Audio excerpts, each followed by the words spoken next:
Well, a proposed gas pipeline is creating havoc among environmentalists and property owners in the Rogue Valley. Today, nearly 200 people participated in a protest along the Rogue River in Shady Cove to raise awareness for the impacts this potential pipeline could have on the community there. Newswatch 12's Randa Gore joins us now live in the newsroom to take a closer look at this proposal.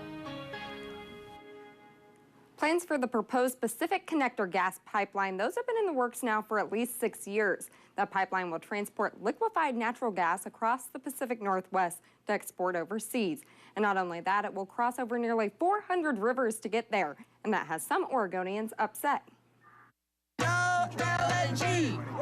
No LNG! A proposed natural gas pipeline running through the Rogue Valley is something some citizens say they don't want to see happen. I mean, we're talking about just digging trenches through creeks and stealing private property through eminent domain for private profit. One landowner knows the term eminent domain far too well. He received a letter in the mail years ago saying he would be forced to give up his land if the pipeline goes in. He's been fighting it ever since. To go through 2 miles of my property, they've offered me $14,000, and this isn't even a fair negotiation. I have no right to negotiate in a fair negotiation because they have that gun to my head called eminent domain. And that's not the only issue protesters have about the proposed pipeline.